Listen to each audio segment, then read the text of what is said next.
He needed 135,000. Could I give him 85? And so you like digitally broke up with this guy and then decided the next best move was to go on Adult Friend Finder. Is that what you're telling me? My husband passed away. He worked on Tuesday, and on Wednesday, he was dead by 3 o'clock.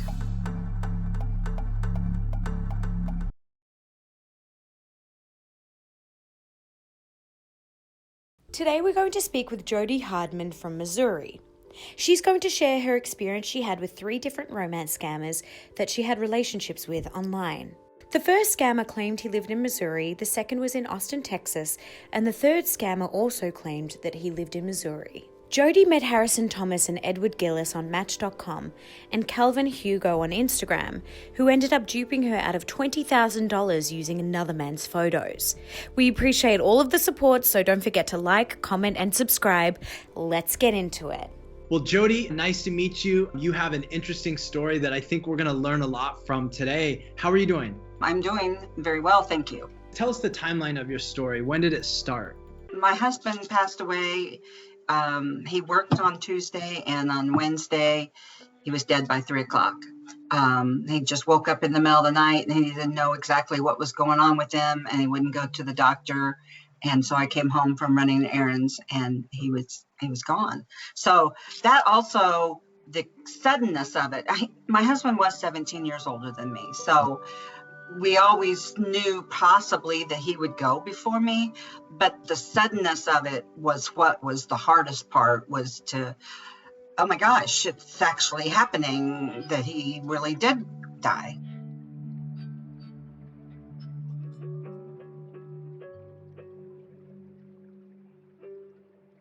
I decided to try online dating. I was widowed in November of 2019.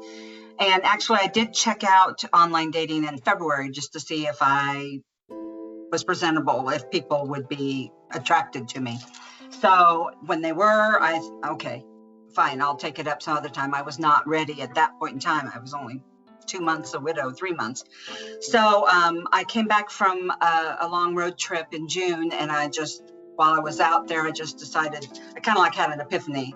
I've got to live my life. I'm tired of this grief. I'm ready to see if I'm desirable. Obviously you dealt with some people that were scammers. What was your experience? In June, when I first met this gentleman, he responds, he talks. We emailed for a long time, and finally we did start talking on the telephone some.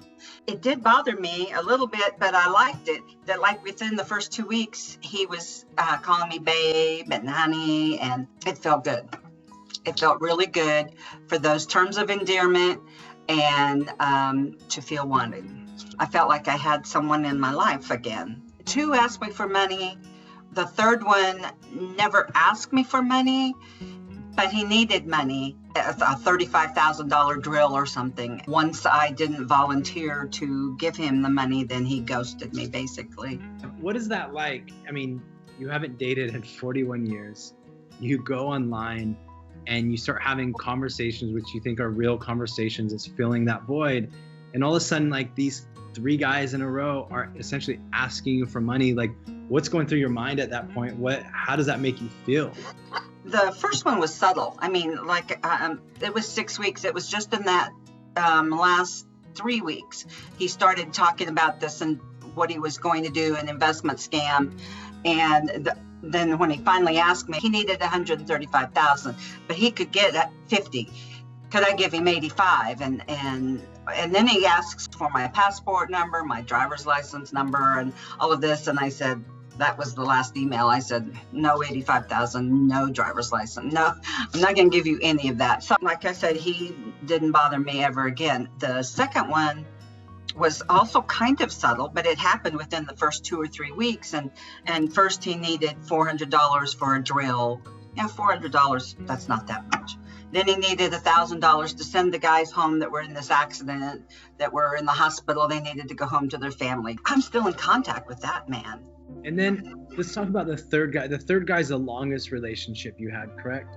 Yes, the third one is the one I really, really thought was real. He approached me. He was matched Catfished.com. He was just so nice, so sweet, and every morning it was good morning sunshine or give me a poem or something like that. It was just very innocuous at first because I'd been burned by a couple before, so I was trying to be a little bit standoffish, and he just kept talking to me. The last time I spoke to him was on Thanksgiving Day, and he was upset because he'd lost the job and because of the financial status. And then he texted on Friday morning after Thanksgiving, and it was a normal greeting, nothing out of the ordinary. But then I didn't hear from him. Didn't hear from him the rest of the day, Friday, Saturday, Sunday. I texted and tried calling and nothing. Nobody, he wouldn't answer, nothing. So Sunday, that's when I went onto the Social Catfish website and found the Social Catfish Facebook page and started reading that weekend. And there was a lady on there that said that she had found real men on AFF, Adult Friend Finder. And so that's what I did. Sunday night, I went there, posted a pic or two, and started talking to men out of the woodwork. It was just, so that's how I got over the. Oh, wait. So you digitally broke up with this guy and then decided the next best move was to go on Adult Friend Finder. Is that what you're telling me? Oh my goodness. Yeah, and the best part is after the second guy, 2 days, so Monday and Tuesday after Thanksgiving, Tuesday night, I was so mad at the third scammer that I texted him and said that I was doing what I was doing. Well, the next day, I got a response out of him. How could you be doing this? And I go, well, you're not going to come here and be with me, so I'm going to make my own way. So, yes. Very funny. And based on your experience before that, you had talked to 2 other men that were scammers, essentially. Did that set off any sixth sense or spider sense, talking to this guy, or because you were talking so much, you kind of ignored those? Actually, the poems, the first guy sent poems or was very flowery in his speech. This guy started calling me babe early on. He didn't say he loved me in the first 2 weeks, but it was within the first 3 or 4. Well, the first guy had sent me that. And then the third guy sends me the same thing. And I'm thinking, okay, they've gotten this off online somewhere. But he changed it up, didn't have the same answers, but it was the same thing. What made you feel that you could give somebody you haven't met money? I mean, help people understand that. I think that's something that's so important because you come across as very educated, you're well-spoken. Help us understand if somebody has asked you for money, what's making you think that it's just $400, here you go, or it's just $3,200, here you go? Well, first of all, I thought that he was somebody else, okay? He portrayed him, he put these pictures up that showed somebody else. And so I thought I was talking to this really nice guy who had 2 children and stuff. Real broke, needed $400. Okay, I could afford to loan $400. I thought that's all it was. Within the next 2 or 3 days, he needs $1,000 and then another $1,000. And it was once I gave him something, he just kept thinking I was this well of money. My thought process was, does God want me to do this? Is this God asking me to be a good Samaritan and help this man out? So those things went through my head. Am I being selfish with my money? We spoke with Jody a couple of days after the interview, and she says she's still online dating.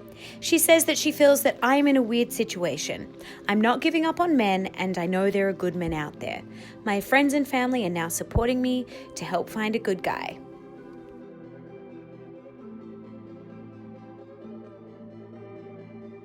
Are you unsure if the person you're talking to online is real or fake? Maybe you've been trying to get a family member or friend to come to terms, and you have a story that you'd like to share about a romance scam. If this is you, email us at sharemystory@socialcatfish.com. By allowing our YouTube audience to hear about your experiences, you can educate them on what you went through and the signs you witnessed. Education is the best way to prevent these scams.